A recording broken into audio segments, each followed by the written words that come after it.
Yang is a terrible sister. Now this claim has came up everywhere. Well, not everywhere, but you know what I'm trying to say. A lot of people say this claim, and why do they say this claim? Where does this claim even come from? Now it's hard to pinpoint exactly where this claim came from. Is it post volume 3? Well, usually that's what most people believe, and everybody has their own opinions, but most people unanimously agree it's post volume 3. Most people can agree that Yang has been a bad sister around volume 5 or 6, and after that she's only continued to get worse. However, with this claim comes the other claim of, well, Yang is a good sister, you're all wrong. So I wish to analyze both of these and just see, is Yang really a good sister? Is Yang really a bad sister? So yeah, let's just get into it.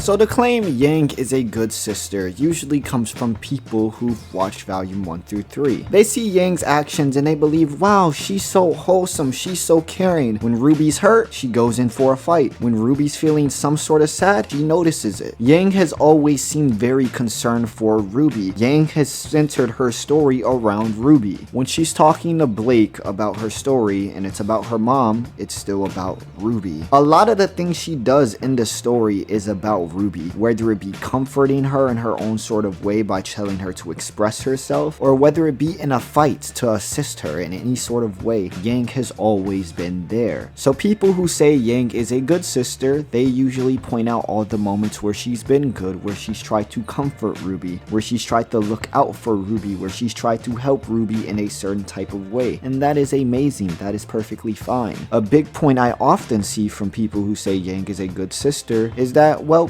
how can Yang be a good sister? Look at her. She sacrificed herself here, and most importantly, when Neo tried to kill her, she was willing to give up her own body to fall off the ledge for her own sister. So, is Yang really a bad sister? How can she be? Look at all the things she's done. But life is not that cut and dry. You can't just look at the good of one thing and not the bad. So what makes Yang a bad sister? So to find that out, I think we have to question, when did she become a bad sister? When was this time around? Now, I would never say volume 1 through 3. Now, why is that? Well, because I think RWBY does this thing really well in volume 1 through 3, where there's show moments. And what do I mean by that? So, instead of RWBY telling you Yang is a good sister, they tell you Yang is a excellent sister. And they show why Yang is a good sister through small moments and big moments. For instance, when they're playing the game, this is a very small moment, but it matters. So what about the big moments? Well, when Yang is talking about her story to Blake, she mentions how she was doing all of this for RWBY, how she was taking care of RWBY when her dad shut down. When Oobleck questions the group, Yang talks to RWBY about it, and it's very brief, but it's an important moment that has a lot of tension. Let's mention more of these small moments, from the dance, to the board game, to the food fight, even to the iconic line of the bee's knees, which, yes, this has become a staple, a meme, but this also is an important moment for Yang to tell her sister to be more expressive, to be more yourself, to stop being so shut in and I only love my weapon. Bro,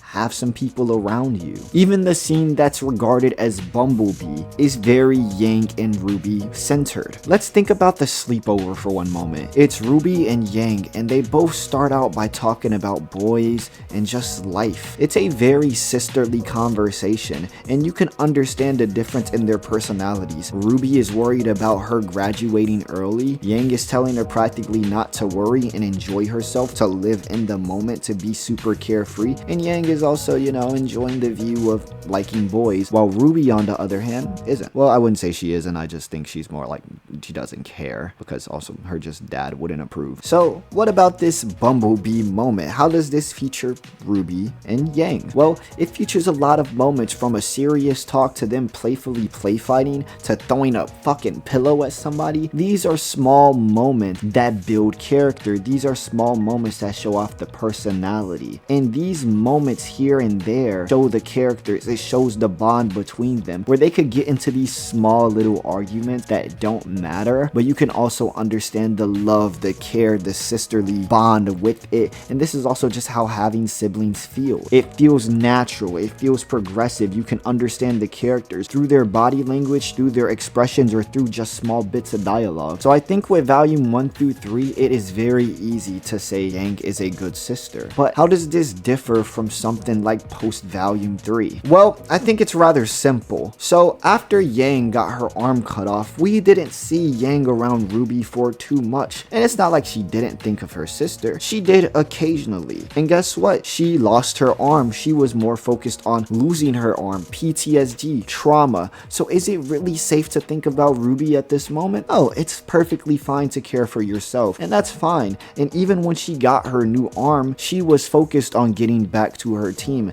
getting back to RWBY. It's the main thing she stated when talking to Raven. So I think the biggest change with this is just the small moments are not here anymore. That's why Yang feels like such a bad sister. These small moments that we've been feeding off of aren't here anymore, and if they're here, they're very sparingly. Yes, we have those big impactful moments. We do. When RWBY and Yang finally meet, they have a conversation. This is amazing. This is really cool. But those small moments, those little moments of just small bits of conversation here and there, those expressions of when they interact with each other, when it feels very sisterly, those are gone. And I think this is a perfect representation of that. Let me explain. So there's this YouTube channel called I'm Strange. Shout out them because I use a lot of their clips. So they collect all pieces of RWBY and put it into a compilation or a collage. So they have a thing called RWBY and Yang Sisters. So if you look at half of this, literally half of this, it is all volume 1 through 3. So you're telling me volume 1 through 3 had 30 minutes of RWBY and Yang being good sisters, small moments and big moments included. Okay, so let's talk about RWBY and Yang post volume 3. So skipping the scenes where Yang doesn't mention RWBY in this video, and focusing on when Yang had went to the bandits to find Raven to then go back to RWBY, which is 39 minutes into this. So volume 1 through 3, 2 of those volumes had little to no moments because Yang was by herself going through her own PTSD and trauma. So when Yang decided to go out to go search for RWBY, and some of this search continued, you're telling me throughout all of that we only had about 20 moments between them, not including volume 9? Well, let's be picky. Let's even choose these scenes carefully, because it wouldn't even be 20 minutes if we don't include some of the Raven charades. So we have a RWBY and Yang conversation. This is extremely amazing.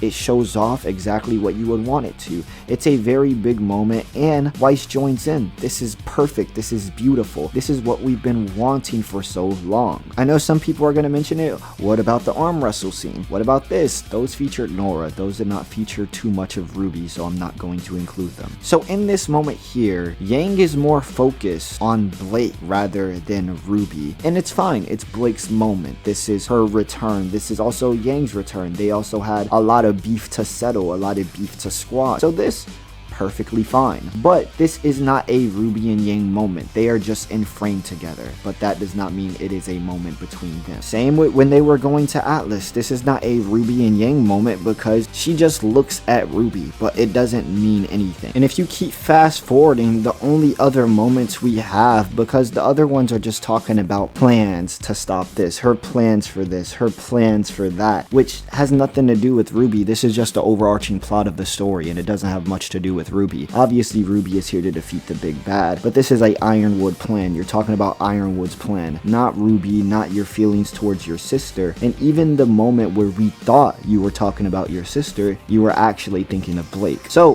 when's a moment where Yang actually acts like a sister? Well, it's the Salem moment. When RWBY starts crying, that's the brief moment we get when RWBY starts crying and then Yang goes to hug her. Besides that, The next moment is a argument between the two where Yang questions her leadership. Okay, so what about when Yang and RWBY returns? What about that moment? Oh, well, this should be amazing, right? Yeah, it is. Guess what? RWBY jumps into Yang's arms, she spins her around, twirl, blush, cry. These are all amazing. It's so heartfelt, it's so tender, it's what she would want because she just questioned her sister. But then it gets ruined the next scene when you show more love and care to Blake than your own sister. It's perfectly fine to show love to your teammates that you miss. Obviously fine. I have no issues with that. But here's the thing. Weiss, RWBY, and Blake are all right there. Guess what? RWBY gets a hug, she gets her special treatment, and that's perfectly fine. She's your sister. Weiss, I don't even recall Weiss being acknowledged here. And instead, Blake gets so much more tender and affection, and because it's the last scene and it's the build up to it, it feels like the best is for last. And that's why this scene is also hated, because now it feels like the scene that was meant for RWBY to patch up everything is more of a Blake scene rather than a Yang and RWBY scene. And when they're all planning in this room, Yang isn't really that concerned with RWBY. Like, she is, and she notices her when she's feeling sad, so she runs out. But if it wasn't for this RWBY breakdown, Yang is targeting someone completely different, not even noticing until RWBY says something. And in that moment, RWBY and Yang finally have a talk. And in this moment, which this is a scene I literally don't care for in the series, this is my personal opinion, but when they're talking about Summer, we know so little about Summer. We know how she impacts their character. But this has never been a Yang type of thing. This has always been a RWBY type of thing, where Summer revolves around RWBY's character. Obviously, Yang is going to care, but to put the focus on both of them feels a bit weird when we don't care for Yang when it involves Summer. We care for RWBY when it involves Summer. So to place the emphasis on these two and not just RWBY feels a little weird. But also, in general, I just literally dislike this scene. I don't know what about it. It's tender and it's sweet, and that's why I'm including it, because it's where she is being a sister. Me personally, I dislike this scene. I dislike it a lot. However, it shows her actually being a sister, which is the point of the video. Is Yang a good sister? Is Yang a bad sister? So when she's actually being a sister, I'm going to show it, regardless of if I like the scene or not. Okay, so what about their last moment, besides Volume 9, of course? Well, guess what? Yang gets cut, gets slashed by Neo, and she sacrifices herself for her sister. That's the last thing we see before Volume 9. Well, that settles it, right? Yang is a good sister. Look, she cared for her in this moment. Look, she sacrificed herself here. But that's it. Out of all of these volumes, you only mentioned your sister twice in two impactful moments. And in all of those small moments, you didn't do much with your sister. In those small moments, all you did was glance at her. That's it. That's all you did. You just glanced at her. And I'm sorry, but it feels like that one meme where it's like how females flirt with you. It feels like that, where people are trying to say Yang is a good sister because she gives RWBY these small glances when they're talking about the team plan. Like fucking Yang is just sitting here, you know, so we're gonna go to section A and I need you to flank section B and we're gonna do this as a team. And then she just looks at RWBY with a slight smile and RWBY nods, and then it's like, oh yeah, she's the greatest sister ever. And yeah, I'm not going to say subtlety in body language is a bad thing. It's a really good thing. I like subtlety in body language. I like being able to depict how a character feels off of body language. Neapolitan is the perfect example of this. However, and this is a big however, it feels extremely different with RWBY and Yang. We had so many moments of them talking through all the ups, through all the downs, through all the small moments, through everything. We've had so much of them talking. And now look at it. She doesn't talk to RWBY at all. It's only 2 moments, and the moments where you think Yang cares for RWBY, they're overshadowed by Blake. This is why Yang feels like a terrible sister. This is why Yang feels like a bad sister. So many people believe that Yang is a bad sister. It's not that Yang doesn't care about RWBY. It's not that Yang isn't willing to do said things for RWBY. It's that we're not shown these things. The conversations we once had with these characters that made them feel so special, that showed off lost so much of their personality through small bits of dialogue is gone. The small moments where they're talking and thinking about each other are gone or overshadowed by other moments. So the only time we get Yang being a good sister is in these big moments. And these big moments don't matter because there's no build up to it. It's like me approaching Neo and she never met me and saying, hey, you trying to go to the bedroom? Never met her, never did anything. She don't know me, I don't know her, and me ain't just expecting yo Neo to just accept that. No, that's not how it works. That's not how you talk to women. That's not how you talk to anybody. You gotta sit there, get to know them, start it off small pieces, la-di-da-di-da. And all that's to simply say, you gotta start off small. You gotta have those small moments to get to the big moments of, hey, can I smash? And to get serious and relate that to RWBY and Yang, we don't have these small moments to build up to the big moments anymore. There's rarely any small moments. And that's why Yang feels like a bad sister. We're not saying Yang doesn't actually care about RWBY. Yang cares deeply about RWBY, and we can understand that, but it's the way it's shown in the series. It's the way it's executed in this series. So is this Yang's fault or is it the writer's fault? And realistically speaking, I have to say it's the writing. This isn't Yang's fault. She's not actually a terrible sister. It's not that she doesn't care about RWBY. She cares about her sister, but the moments where she's supposed to care, she's either not there, it's overshadowed, or they didn't have enough build up and proper execution. This isn't Yang's fault. Yang is a caring sister. Yang is a lovely sister, but the writing will never make it seem that way because of the structure of it, because the execution of it. That's the flaws here. So a lot of people often say, well, does Yang have to babysit RWBY then? I mean, people are saying she's not a good sister, so what do you want? Do you want her to hold her hand every day, always suffocate her? Is that what Yang has to be for RWBY and their relationship to work and show to the fans that she's actually a really good sister? No.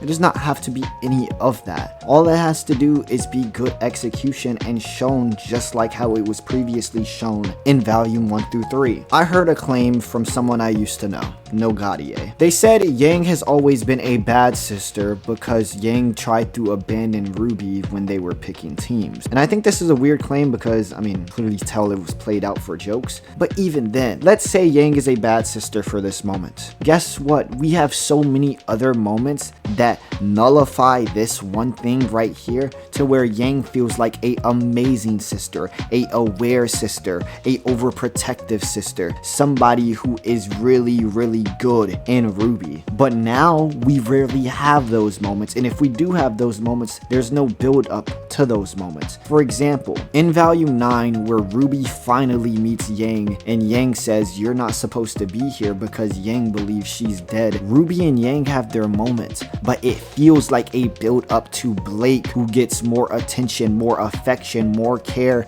than RWBY, her own sister. That's the issues here, and we're not saying Blake is the issue. That's not the thing. It's just the care, the attention you give to others, the placement. It makes RWBY feel like the build up rather than Blake. In my opinion, if you want to show this relationship off and give it those good moments, you have to make Blake be the build up and give the care to RWBY. That's how you'll really show the care with these characters. But if you really wanted to add the attention to Blake, that's perfectly fine. They are lovers, they are dating. That's the intention of the series. So if you wish to go that route, that is perfectly fine, but you're going about it in a bad way. If you're only going to give RWBY and Yang moments when they're big, you have to place the attention on RWBY and not make her the build up. But a way to nullify that and make Yang feel like a good sister while also keeping Bumblebee pushing and sailing, you just give small moments to RWBY. That's it. You just give Yang small moments with RWBY throughout the series. That's all you have to do.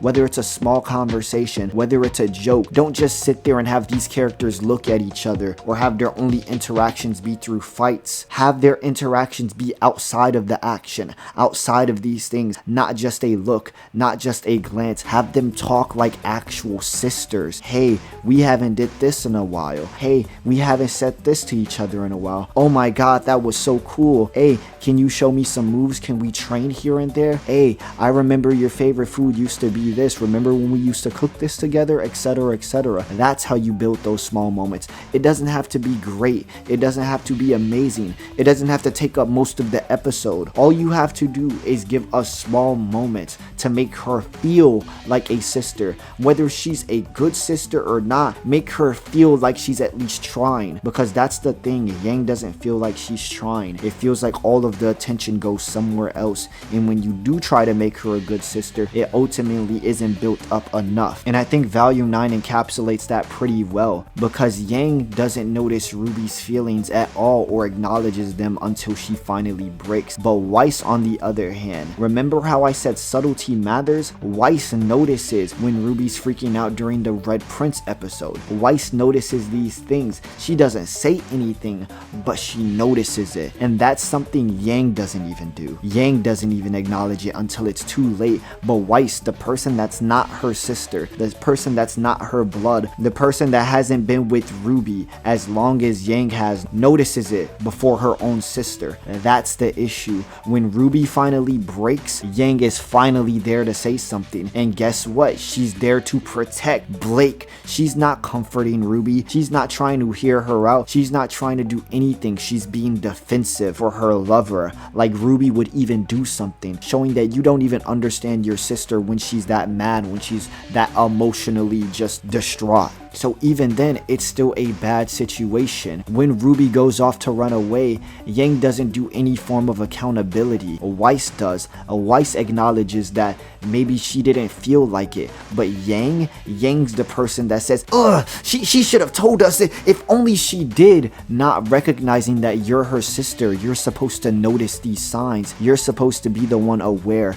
the one taking accountability, but you're the one acting like a spoiled brat. And we'll ignore the suicide scene, but that's why when RWBY dies and we see her ascended in her wooden state, and Yang goes up to touch her sister, to caress her sister, and cries about it, that's why it feels like it doesn't matter. Yes, we understand Yang cares for RWBY, but everything we've been given thus far has been so little, or has been given to someone else, to where it feels like Yang doesn't care. We know she cares, but you're not showing us she cares. That's why when she's crying about RWBY, it doesn't hit, it doesn't tug at my heart, it doesn't make me feel anything, because Yang feels so shallow. She doesn't feel very sisterly. That's the biggest difference here, and that's the problem I have with this character. Just compare the moments. It doesn't compare at all. It doesn't. So, is Yang a bad sister? In my opinion, yes, she is. She's terrible. And she's terrible not because she's actually a bad sister. She's terrible because the writers,